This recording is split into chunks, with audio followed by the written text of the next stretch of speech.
फिर उसने कुदाल को फिर से नीचे लाया। फिर उसने कुदाल के हत्थे से वू चांगकोंग पर वार किया, जिससे वह और भी गिर पड़ा। यह दृश्य देखकर सभी लोग हक्के बक्के रह गए। केवल सुवू, जिसने पहले ही इस परिणाम की भविष्यवाणी कर दी थी, मुस्कुराया और बोला, लगता है उसकी खेती बाड़ी की कला में जंग नहीं लग गया है। अफरा तफरी मच गई। जमीन पर गिरा वो चांगकोंग यकीन ही नहीं कर पा रहा था कि क्या हुआ है। उसे सचमुच उड़ा दिया गया था। भाई श्याओलोंग ने हान दापेंग की खूब तारीफ की। हान दापेंग भी अपनी जीत से उतना ही स्तब्ध था। उसके अंदर उत्साह की एक लहर दौड़ गई, जिसने उसके अंदर एक आग जला दी। अपनी कुदाल जमीन में मजबूती से गाड़ते हुए हान दापेंग दहाड़ा, अगला कौन है? उसकी आवाज उत्साह से भर गई। और कौन चाहता है? एक एक करके कोई वू चांगकोंग को उठाने के लिए आगे बढ़ा, लेकिन उसने उन्हें दूर हटा दिया। मेरी मदद मत करो। दूसरी तरफ हान दापेंग, जो अभी भी एड्रेनालाइन से भरा हुआ था, ताना मार रहा था। अब भी महान राजा पर्वत पर उपद्रव मचाने की हिम्मत है? जीने से थक गए हो? मौके का फायदा उठाकर वू चांगकोंग ने एक पत्थर पकड़ लिया और उसे सीधे हान दापेंग के चेहरे पर फेंक दिया। सचमुच एक छलपूर्ण चाल। ऊपर से देख रहे सु वू ने हान दापेंग के लिए सहानुभूति में मुंह सिकोड़ा। यह तो चोट पहुंचाएगा, उसने सोचा। उसकी खेती के हुनर बिल्कुल भी कुशल नहीं है और वे सिर्फ मार्शल वॉरियर रैंक से नीचे वालों के खिलाफ ही काम करते हैं। हान दापेंग की जीत सिर्फ किस्मत की वजह से हुई। उस पर चिंता की एक लहर छा गई। नीचे वू चांगकोंग का धैर्य जवाब दे रहा था, मैं तुम्हारी चाल में लगभग फंस ही गया था। मैंने इतनी देर तक तुम्हारा पीछा किया, मेरी आध्यात्मिक ऊर्जा क्षीण हो गई, इसलिए मैं अचानक पकड़ा गया। क्या तुम्हें सच में लगता है कि तुम जैसा तुच्छ मार्शल शिष्य मुझे हरा सकता है? मैं एक सच्चा मार्शल योद्धा हूँ। हान दापेंग भड़क उठा। किसने किस पर घात लगाया? तुम ही तो थे जिन्होंने मुझ पर घात लगाया था। बातचीत के बीच में कौन किसी के सिर पर पत्थर फेंकता है? अगर हिम्मत है तो मुझसे सीधे लड़ो, पत्थरों से। तुम्हें जरा भी शर्म नहीं है? वो चांगकोंग ने उपहास किया। अभी तो मैं लापरवाह था। बहुत हो गई बातें। जब मैं ठीक हो जाऊंगा तो हम इसे सुलझा लेंगे। फिर वो अपने अधीनस्थ की ओर मुड़ा। इसे यहाँ लाओ। क्या लाओ? माताहत ने जल्दी से एक टोकरी खोली। मास्टर वू, मैं रास्ते में बहुत सावधान रहा। मैंने उसे गर्म रखने के लिए रुई की कुछ और परतें भी डाल दी। बाई शाओलोंग हैरानी से देखता रहा। ये क्या कर रहे हैं? क्या उनके पास कोई छिपा हुआ हथियार है? हान दापेंग भी उतना ही उलझन में था। क्या तुमने कभी किसी को रेस्टोरेंट ग्रेड इंसुलेटेड कंटेनर में हथियार छिपाकर रखते देखा है? क्या वो लड़ाई से पहले कुछ खाने की योजना बना रहा है? यह विचित्र दृश्य देखकर सोवू ऊपर से नीचे कूद पड़ा। उसे लगा कि उसके पास हस्तक्षेप करने के अलावा कोई विकल्प नहीं है। हान दापेंग मुश्किल में था। अधीनस्थ ने वू चांगकोंग को दलिया का कटोरा दिया। स्पिरिट राइस दलिया, बिल्कुल सही तापमान पर, ताकि मैच से पहले जल्दी से ठीक हो जाऊं। यह एक उच्च कोटि का मनोवैज्ञानिक हमला था। उनका दलिया खाना उनके स्वाभिमान पर कुठाराघात था। हान दापेंग का क्रोध इतना तीव्र था कि उसकी नाक से खून बहने लगा। यह किसी भी छिपे हुए हमले से भी ज्यादा क्रूर था। वो चांगकोंग मुस्कुराया। मेरी आध्यात्मिक ऊर्जा, मेरी ताकत वापस आ गई। वो हान दापेंग पर झपटा। उसकी माउंटेन क्रशिंग पाम ने हान दापेंग की कुदाल को चकनाचूर कर दिया। यह देखकर सुवू को पता चल गया कि मामला बिगड़ गया है। वो आगे बढ़ा और वू चांगकोंग पर जोरदार लात मारी। वो चांगकोंग बाल बाल बच गया, फिर पीछे कूद गया। बाई शाओलोंग दौड़कर हान दापेंग के पास गया। क्या तुम ठीक हो? हान दापेंग ने अपने खून से लथपथ शरीर को थामते हुए कहा, मैं ठीक हूँ, कुछ भी टूटा नहीं है। लेकिन सुवू का पैर पहले से ही सूज रहा था, दर्द से धड़क रहा था, जिससे उसे समझ नहीं आ रहा था कि मोच आई है या टूट गई है। एक मार्शल योद्धा की रक्षा वाकई जबरदस्त होती है। मेरी ये बुनियादी खेती के हुनर एक मार्शल योद्धा के सामने बिल्कुल बेकार है। मैं क्या करूं? सुवू ने अपनी भौहें सिकोड़ ली। वू चांगकोंग, क्या तुम मुझसे हारना चाहते हो? उसने सुवू की ओर इशारा किया और नाक भौं सिकोड़ी। मुझे नहीं लगता कि तुम्हारी ये चाल इतनी शक्तिशाली है। तुम वहां जाओ, उसे परख लो। उसने मन ही मन सोचा, उसने अभी जो लात मारी है उसे मैं कम नहीं आंक सकता। उसके पीछे कोई ताकत नहीं थी, लेकिन उसकी पिछली चालें अजीब थी। बेहतर होगा कि सावधानी बरती जाए। तभी माताहतों का एक झुंड सुवू की ओर टूट पड़ा। योजना काम नहीं आई। ये बहुत खतरनाक थी। केवल मार्शल योद्धा ही पीछे हट गया। बगल से देख रही जियाओ जियाओ बेहद चिंतित थी। उसने बूढ़े जाओ से कहा, सुवू गुरु, हमें उसे बचाना होगा। लेकिन बूढ़े जाओ ने शांति से जवाब दिया, चिंता मत करो। वह महान राजा पर्वत का महान राजा है। उसके पास कोई तुरुप का पत्ता जरूर होगा। उस लात से शायद उसका पैर टूट गया होगा। उसके बाद शायद वो हिल भी नहीं पाएगा। देखते हैं उसका तुरुप का पत्ता असल में क्या है। सु वू ने अचानक ताश के पत्तों की झड़ी लगा दी। बुनियादी खेती के हुनर। उसने मन ही मन सोचा, वह मार्शल योद्धा हमला नहीं कर रहा है। ये मार्शल हुनर, वे मुझ पर जितने भी फेंकेंगे, मैं उनका सामना कर सकता हूँ। यह दृश्य देखकर वू चांगोंग को अचानक डर का एहसास हुआ। लगता है मैंने खुद को रोककर सही किया, वरना मैं फिर से गिर जाता। कितनी शर्मनाक बात है। बूढ़ा जाओ ये देख रहा था, वह भी हैरान था, लेकिन इतना काफी नहीं है। वह बदमाश बस दिखावा कर रहा है। अगर सब एक साथ हमला कर दे तो उसकी पोल खुल जाएगी। फिर उसने जियाओ जियाओ से कहा, जब सु वू और नहीं टिक पाएगा तो मास्टर आगे आएंगे, चिंता मत करो। इसी समय बाई जियाओलोंग ने अपने एक अधीनस्थ के पैर पर पैर रखा और कहा, तुम अद्दी अपने कुत्तों को मुझ पर छोड़ने की हिम्मत कर रहे हो? माओ क्यू के अलावा कोई भी कुत्ता मेरे घूमते हुए ड्रैगन स्टेप्स को नहीं पकड़ सकता। सु वू ने हान दापिंग से पूछा, क्या तुम अब भी टिके रह सकते हो? उसने तुरंत जवाब दिया, मैं ठीक हूं। लेकिन अंदर ही अंदर सु वू हताशा में चीख रहा था, बहुत दर्द हो रहा है। अगर मैं हिल भी नहीं सकता तो क्या करूं?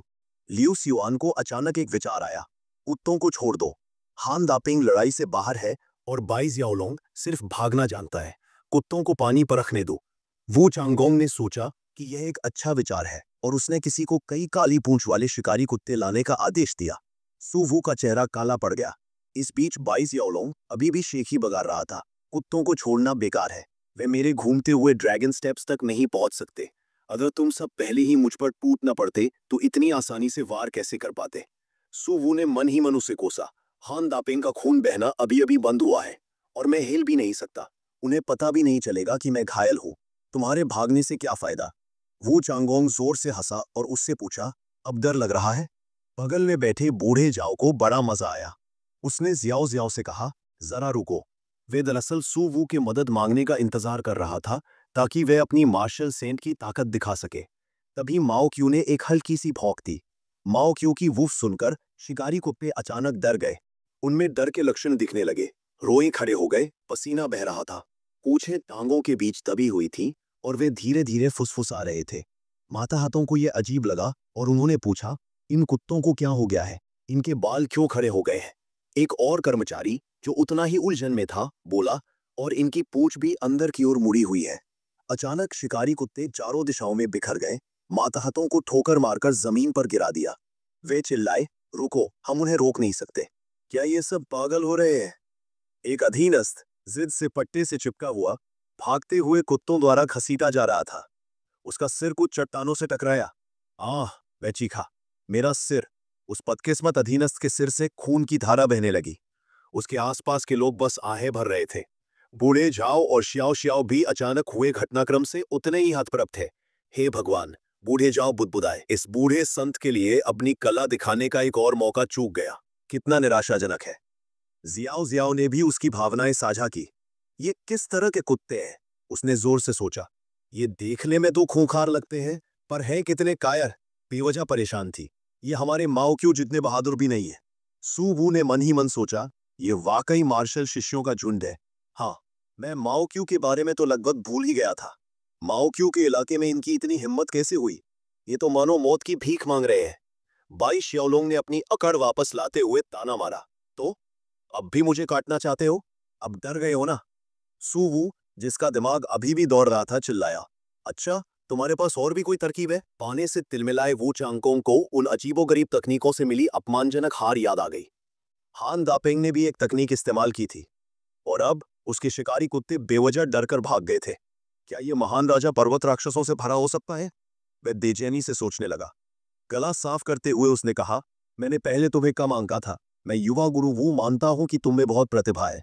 उसने आगे कहा, लेकिन अब मैं गंभीर हो रहा हूं। मेरे कर्मचारी। उसने एक अधीनस्थ की ओर हाथ बढ़ाया। अधीनस्थ ने सम्मानपूर्वक झुककर छड़ी को प्रणाम किया। युवा गुरु वू, आपका हथियार। छड़ी में एक जीवनधारी ऊर्जा का संचार हुआ। वू चांगकोंग ने शीखी बगारी, ये 6 भुजाओं वाला कांसे का गेंडा पर्वत विखंडन करने वाला दंड है। एक कुशल कारीगर द्वारा कांसे के मज्जा के सार से गढ़ा गया। 7749 दिनों तक तपाया गया। 6 फुट 7 इंच लंबा, 46.2 पाउंड वजन। एक निम्न श्रेणी का आध्यात्मिक अस्त्र, शक्ति में बेजोड़। सु वू पर चिंता की एक लहर छा गई। ये तो बुरा है। उसने एक हथियार भी निकाल लिया है। उसका पैर अभी भी धड़क रहा था, जिससे वह गतिहीन हो गया था। अपने प्रतिद्वंदी को दूर रखना फायदेमंद था, लेकिन एक उच्च पद के मार्शल योद्धा के सामने उसकी कृषि कौशल बेकार थी। युवा मास्टर वू ने वार करने की तैयारी की और बुदबुदाया, देखो तो सही जीनियस, तुम्हारे पास और क्या क्या तरकीबें हैं। 100% गंभीर पर्वत विखंडन छड़ी तकनीक। उसने दहाड़ते हुए छड़ी को जमीन पर पटक दिया। सू वू ने उसकी पीठ के पीछे हाथ डाला। उसने सोचा, अगर तुम्हें लगता है कि लंबा ज्यादा मजबूत है तो मैं तुम्हें छोटी चीज का खतरा दिखाता हूं। उसने एक ट्रेडिंग कार्ड चलाया। उसके हाथ में एक झिलमिलाती रोशनी उभरी।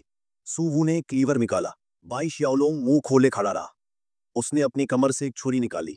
सू वू ने धमकी भरे अंदाज में छुरी लहराई। ये उसने घोषणा की, महान राजा का पहाड़ चीरने वाला छुरी है। दोनों हथियार टकराने ही वाले थे। 1 फुट 3 इंच लंबा, सू वू ने आगे कहा, 5.6 पाउंड वजन का, साधारण लकड़ी काटने की कुशलता के साथ। शक्ति में बेजोड़। उसकी आंखें चमक रही थी। वह गरजा, बेजोड़ शक्ति। छुरी चमककर वू चांगकोंग के चेहरे पर आ गई। युवा गुरु पर भय छा गया। सिर मुंडवाता है, बाल काटता है, लोहे को कीचड़ की तरह चीरता है, वह हकलाया। स्वर्ग के वरदानों की बर्बादी। ऐसा दिव्य अस्त्र एक मामूली छुरी बनकर रह गया। सू वू ने दुष्टता से मुस्कुराते हुए कहा, तो युवा गुरु वू, क्या तुम अब भी खेलना चाहते हो? पूत की तरह पीला पड़ा वो चांगकोंग हकलाते हुए बोला, नहीं नहीं, अब और नहीं। मैं मानता हूं, तुम्हारा तुम्हारा हाथ कांप रहा है। वह अंदर ही अंदर उबल रहा था। ये सू वू कोई मामूली आदमी नहीं है, जिसने भी कुछ दिन पहले कहा था कि वह सिर्फ एक प्रथम श्रेणी का मार्शल शिष्य है, राजा की जागीर से बहिष्कृत। जिसने भी ऐसा कहा है, उसे कुत्तों को खिला देना चाहिए। लियू सियुआन ने जल्दी से बीच में दखल दिया, मास्टर सू, इतने गुस्से की कोई जरूरत नहीं है। युवा मास्टर वू तो बस युद्ध कौशल का आदान प्रदान करना चाहते थे, आपकी विशेषज्ञता से सीखना चाहते थे। क्या हम सब हाथ मिलाकर शांति नहीं बना सकते? अब उसे पता चल गया था कि उसने जो जानकारी इकट्ठा की थी वह गलत थी। सूवू निश्चित रूप से कोई साधारण मार्शल शिष्य नहीं था। सूवू की आवाज बर्फ जैसी ठंडी थी। बाहर निकलो। यह सुनकर वू चांगकोंग जल्दी से पीछे हट गया और बुदबुदाया, ठीक है ठीक है ठीक है। उसके बगल में खड़े लियू सियुआन ने सवाल किया, वो बाहर निकलो। मुझे पूरा यकीन है कि उसने कहा था, तुमने नहीं। दोनों झगड़ने लगे। तुम थोड़ा सख्त क्यों नहीं हो सकते? क्या तुम नहीं देख सकते कि मैं बीच बचाव करने की कोशिश कर रहा हूं? तुम्हारा क्या मतलब है? इसमें क्या गड़बड़ है? मुझे थोड़ी हिम्मत तो दिखाओ। सूवू ने मन ही मन सोचा, क्या मेरे सारे विरोधी जोकर हैं? उसे अचानक बेबसी की लहर महसूस हुई। पर कम से कम मैं उस योद्धा वू चांगकोंग को डराने में कामयाब तो रहा। और हाँ, मेरा तुरुप का पत्ता अभी तक खुला भी नहीं है। इसे जीत ही समझो। दोनों माथतों ने उसकी आज्ञा का पालन किया। ग्रेट किंग माउंटेन सचमुच प्रभुत्व का प्रतीक है। मैंने इस पर्वत शिखर के लिए खून पसीना बहाया है। एक सच्चा सम्मान है। सूवू ने घोषणा की, यह मुकाबला यहीं समाप्त होता है। अगर और कुछ नहीं है तो कृपया जहां से आए थे वहीं लौट जाएं। ग्रेट किंग माउंटेन अब निजी संपत्ति है, बाहरी लोगों के लिए खुला नहीं है। तुम सब बाहर निकलो, बस बाहर निकलो। लियू सियुआन बोला, मास्टर सू, दरअसल ग्रेट किंग माउंटेन आने का हमारा मुख्य उद्देश्य आपसे आध्यात्मिक चावल के व्यापार पर चर्चा करना था। आज 4 प्रमुख अनाज भंडारों के प्रतिनिधि यहाँ एकत्रित हुए हैं। एक और प्रतिनिधि बोला, हाँ, आध्यात्मिक चावल का व्यापार सबसे महत्वपूर्ण मामला है। मास्टर सू, हम पूरी ईमानदारी से आए हैं। सूवू ने पलटकर जवाब दिया, तुमने मेरे बिजनेस पार्टनर बाई श्याओलुंग पर हमला किया और ग्रेट किंग माउंटेन के प्रशिक्षु शिष्य हान दापेंग को घायल कर दिया। अब तुम ईमानदारी की बात कर रहे हो? क्या इसलिए कि तुम्हें लगता है कि मेरे हाथ में जो छुरी है वह उतनी तेज नहीं है? आध्यात्मिक चावल का व्यापार पहले ही बाई परिवार को सौंप दिया गया है। इस मामले पर चर्चा नहीं होनी चाहिए। अब यहाँ से चले जाओ। मेरे पैर में अभी भी दर्द है, तुम्हें पता है। वे जिद करते रहे। बाई परिवार के व्यापारिक अधिकार पूरी तरह से बाई श्याओन्या के कारण है। अगर उनकी क्षमताएं सीमित रही और गलतियां हुई तो यह बहुत अफसोस की बात होगी। इसके अलावा क्या पहाड़ की चोटी पर खाने पीने की चीजें भी लियांग शहर से ही नहीं खरीदनी पड़ती? सभी व्यापारियों को नाराज करना समझदारी नहीं है। जैसा कि कहावत है, पैसे से दुनिया चलती है। यह सबसे अच्छा है जब सभी को फायदा हो। गुरुसु, आप क्या सोचते हैं? तुम्हें कैसे पता चला? अपना चेहरा देखो, तुम्हारे इरादे उस पर साफ लिखे हैं। ठीक है, मैं जा रहा हूं। सिस्टम लेवल 2 के आध्यात्मिक झरने के पानी की एक बोतल के बदले जो चोटों को ठीक कर सकता है। इसे रेफ्रिजरेटर में रखा गया। 10 स्वर्ण सिक्के काटे गए, निर्दिष्ट स्थान पर स्थानांतरित कर दिया गया। हान दपेंग, रेफ्रिजरेटर से 2 अंक के पानी की बोतल मेरे लिए ले आओ। जी हाँ मास्टर सू। हान दपेंग, ये घर कब बना था? पिछली बार जब मैं आया था तब ये यहाँ नहीं था। ये एक रहस्य है, मैं तुम्हें नहीं बता सकता। आधी अगरबत्ती जलाने के बाद सब कुछ तैयार हो गया। भाई शाओलोंग ने आह भरी, तुम तो मेरी जान ही ले लोगे। इतनी सारी मेजें और कुर्सियां, तुमने अपने परिवार को सिर्फ 4 लाने को क्यों कहा? क्या इससे मैं नौकर नहीं लग रहा? मैं और बाई शाओलोंग दोनों घायल हैं, फिर भी महान राजा सू अभी भी बातचीत करना चाहते हैं। क्या वे दबाव डालने की कोशिश कर रहे हैं? बातचीत शुरू हुई। सू वू ने कहा, आखिरकार बाई परिवार मेरा पहला साथी था, मुझे उनके हितों की रक्षा करनी ही होगी। बाकी लोगों ने जवाब दिया, गुरु सू, 30% वाकई बहुत कम है। वाकई 30% तो बहुत कम है। पानी की चुस्की लेते हुए सू वू ने पूछा, तो कितना काफी होगा? उसने मन ही मन सोचा, यह लेवल 2 का आध्यात्मिक झरने का पानी वाकई असरदार है। मेरे तखने में अब दर्द नहीं होता, चोट ठीक हो गई है। छुरी चलाने वाले के पास खेती और लकड़ी काटने का हुनर भी है। इसके अलावा बूढ़े जाओ और माओ क्यू भी है। अगर तुम मेरे महान राजा पर्वत पर खेल खेलना चाहते हो, लियू सियुआन ने धीरे से कहा, 4 बड़े अनाज भंडार, यानी हम 3 और यंग मास्टर वू का वो परिवार, 3 हिस्से बांटना वाकई मुश्किल है। कम से कम ये हम सब में बराबर बराबर बट जाना चाहिए। 3%, क्या ये व्यावहारिक रूप से बांटना नहीं है? सू वू ने सहजता से जवाब दिया, बांटने में इतनी मुश्किल क्या है? मैं तुम्हें एक सुझाव देता हूँ, बस वो परिवार को अलग कर दो। उसका परिवार वैसे भी अनाज के कारोबार में नहीं है। यह सुनकर वू चांगकोंग और लियू सियुआन एक दूसरे को देखकर दंग रह गए। उन्होंने मन ही मन सोचा, किसी को मारने के लिए चाकू उधार ले रहा है। वे दूसरों को नुकसान पहुंचाना चाहता है और साथ ही फायदा भी उठाना चाहता है। क्या ये आदमी पागल है? वू चांगकोंग ने क्रोधित होकर सू वू की ओर इशारा किया और दहाड़ा, सू वू, अपनी किस्मत को ज्यादा मत आजमा। क्या तुम मेरे वू परिवार के खिलाफ जाना चाहते हो? सू वू तिरस्कार पूर्वक मुस्कुराया, इज्जत, वो तो तुम्हें खुद ही कमानी पड़ती है। तुम पहले ही कितनी बार हार चुके हो और फिर भी इज्जत की बात कर रहे हो। जहां तक आध्यात्मिक चावल के व्यापार के बंटवारे की बात है, मैं यही चाहता हूँ। संतुष्ट नहीं हो तो फिर एक और मुकाबला करते हैं। उसने फिर से फलों वाला चाकू निकाला। ये देखकर वू चांगकोंग ने दांत पीस लिए और अपना गुस्सा निकल लिया। धिक्कार है, वे तो बस उस शक्तिशाली दिव्य अस्त्र पर निर्भर है, लेकिन बिना अस्त्र के भी मैं इस संकी को नहीं हरा सकता। लियू सियुआन अभी भी बातचीत करने की कोशिश कर रहा था। युवा मास्टर सू, आप थोड़े असम्मानजनक हो रहे हैं। हालांकि युवा मास्टर वू हार गए, फिर भी वे वू परिवार के वंशज हैं। वू परिवार में मार्शल मास्टर और मार्शल जनरल भी होते हैं। सू वू के पास खड़े दोनों अधीनस्थ चिंतित दिख रहे थे, मानो उन्हें लग रहा हो कि वे किसी बहुत गंभीर मामले में फंस गए हैं। मेरा महान राजा पर्वत तो बस इतना ही दबंग है। अगर तुम्हें यकीन नहीं है तो हम तब तक लड़ेंगे जब तक तुम्हें यकीन नहीं हो जाता। मौत तो बस एक छोटी सी बात है। सू वू ने जवाब दिया, क्या तुम सब सच में सोचते हो कि मेरा महान राजा पर्वत कुछ मार्शल मास्टर्स और मार्शल जनरलों से डरता है? तभी एक आवाज गूंजी, बूढ़े जाओ, आज तो जी भर के खा लो। बूढ़े जाओ की आंखें चमक उठी। सच में? सच में जी भर के खा लो, दलिया नहीं, असली चावल। बूढ़े जाओ की हंसी हर जगह गूंज उठी। अचानक एक भयानक दबाव ने हवा को भर दिया, जिससे माहौल भारी हो गया। लियू सियुआन और बाकी लोग डरने लगे। बूढ़ा झाओ अपनी चाल चल रहा है। यह भयानक दबाव कहाँ से आ रहा है? उस अजीब घर से? क्या अंदर कोई छिपा हुआ विशेष हो सकता है? ये छोटे चूहे कहाँ से आ गए? मेरे महान राजा पर्वत पर अपनी शक्ति दिखाने की हिम्मत कैसे कर रहे हैं? जीने से थक गए हैं? निकल जाओ। अब तक लियू सियुआन और बाकी लोग डर गए थे। मेरे जानने वाले सबसे ताकतवर विशेषक केवल मार्शल मास्टर स्तर के ही होते हैं। यह दबाव किसी मार्शल मास्टर से कहीं ज्यादा है। क्या यह कोई मार्शल जनरल स्तर का विशेषक हो सकता है, या कोई मार्शल किंग स्तर का बूढ़ा राक्षस? मुझे मत डराओ। मार्शल जनरल, मार्शल किंग, क्या तुमने कभी देखा भी है? मैंने तो नहीं देखा। ये सारा शोर शराबा किस बात का है? बूढ़ा जाओ, कर जा। अपनी सीमित नजर से तुम मार्शल जनरलों और मार्शल राजाओं के बारे में क्या जानते हो? तुम कमीने, जियाओ जियाओ ने उसके पास से फुसफुसाते हुए कहा। गुरुजी, भाई सू वू ने कहा था कि हमें दूसरों के सीमित ज्ञान पर हंसना नहीं चाहिए। इससे पहले आप भी चुप रहो। बूढ़े जाओ ने गुस्से से कहा, अगर तुम मेरे शिष्य न होते तो मैं तुम्हें अभी कुचल देता, मानो या ना मानो। इस बीच लियू सियुआन का समूह अभी भी गुस्से में था। धिक्कार है, तुमने ये क्यों नहीं बताया कि कोई विशेषक तुम्हारा समर्थन कर रहा है? मेरी तो बदनामी हो गई। आखिरकार उन्होंने हकीकत स्वीकार कर ली। 3% तो 3% ही होता है, हम मान लेंगे। अचानक यहाँ एक बुजुर्ग रह रहे हैं। मैं बहुत ज्यादा गुस्ताख हो गया था। 3% तो यही है। युवा मास्टर सू, मेरी मर्जी, मैं विदा लेता हूँ। सहमति बनने के बाद सभी जाने के लिए तैयार हो गए, लेकिन तभी एक आवाज ने उन्हें रोक दिया। रुको। हान दापेंग ने सोचा, महान राजा सू मेरी खातिर इन कमीनों पर संयम बरत रहे होंगे।